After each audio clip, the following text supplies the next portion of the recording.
What am I missing? A man sits alone in the small hours, phone screen glowing blue against his face. He scrolls, thumb drifting through other people's lives, perfect vacations, cut glass jawlines, public awe. Something hard and hot creeps under his ribs. He wonders, invisibly. The things you think about determine the quality of your mind. Your soul takes on the color of your thoughts. Meditations 5.6. A bucket dipped into muddy water can't come up clear. Every anxious speculation, every harsh self-judgment, every silent jealous comparison, drip by drip, they tint the soul. Confidence isn't an accident. It's a practice of choosing which thoughts you entertain, not just pretending bad things don't exist, but refusing to coat your insides in their shadow. Modern life has no shortage of distractions or judgment. Every feed flickers with things to want, to envy, to fear you're supposed to become. The mind, left unwatched, grabs any passing color. There's no need to chase after self-esteem like a hunted thing. Instead, notice what you're feeding your mind. Are you feeding suspicion, bitterness, and want, or resolve, gratitude, and clear-eyed courage? By curating your thoughts, you set the inner tone. You choose the color pouring through your days, not by denying pain, but by refusing involuntary allegiance to it. Look inward. Don't let the special quality or value of anything escape you. Meditations 7.59. Most people stand outside themselves, forever peering through the shop window. They scan for reassurance, applause, or permission to believe they're enough. But Marcus urges, turn the lantern around. There's something inward worth pursuing, a kind of radiant seed always overlooked when your gaze dissolves outward. That bit of progress you made at work, the quiet decency you showed when no one watched, the honest flaw you recognized yesterday, don't discard those. See their value, collect them like coins. You begin to build confidence not by inflating yourself, but by learning the shape and substance of what is uniquely yours. And when you dare to count your own virtues, even the smallest ones, the noise outside loses power. The properties of a rational soul. It sees itself, it shapes itself, it makes itself whatever it chooses to be, it reaps its own harvest. Meditations 11.1. We're not stones, not reeds bent by every wind. You have something inside that no algorithm can predict, no headline can corrode. A rational soul, Marcus calls it, the part of you that can watch itself, that can adjust, redesign, and grow stronger by direct choice. It's easy to say, I just am this way. I'm anxious, I procrastinate, I explode, I cave in. Stoicism says, not true. You are not a finished portrait, but an artist with brush in hand. It's never about being perfect. It's about remembering. You can step outside your automatic habits. You can shape how you respond, what you believe, what future you harvest from what you plant. Each honest effort is a seed. They do not die unseen. Of all the faculties, you will find not one which is capable of contemplating itself, and therefore not one which is capable either of approving or disapproving. How far does the grammar faculty possess the power of contemplating?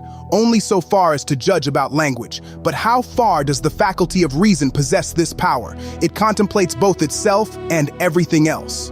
Discourses 1.1.1 Epictetus. Picture a man who lost everything: status, comfort, freedom. Epictetus knew slavery, then exile. He owned nothing except this: the power to use reason, the uniquely human ability to examine his own choices, question his beliefs, and grow on purpose.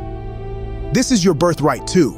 You are not bound to drift with opinions or to obey every itch of worry and shame. Your reason lets you pause, step back, and judge. Is this thought worth carrying? Is this reaction worthy of me?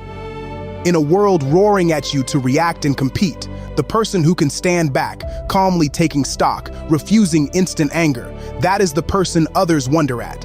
That is the root of unbreakable confidence. You govern your own mind.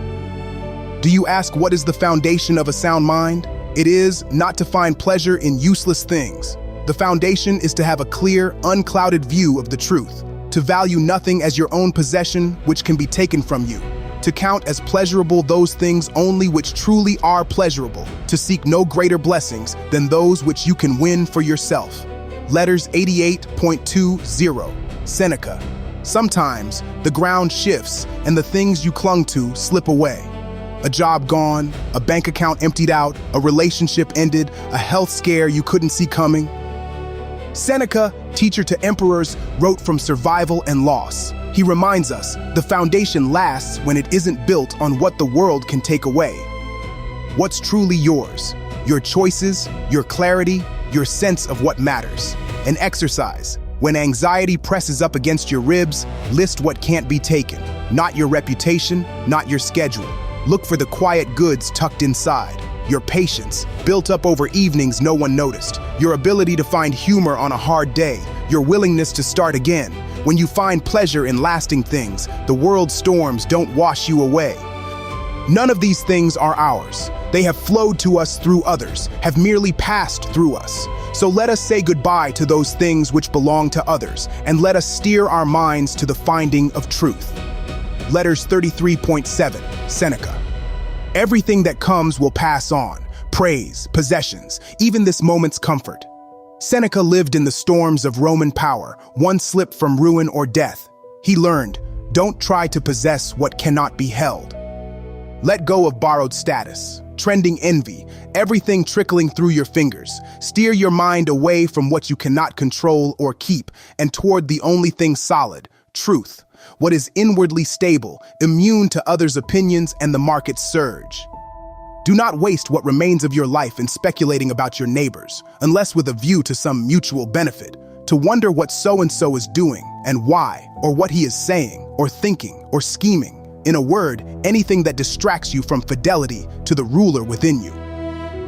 Meditations 3.4. Social media flourishes because it feeds a certain hunger to peer, speculate, and measure yourself against countless strangers.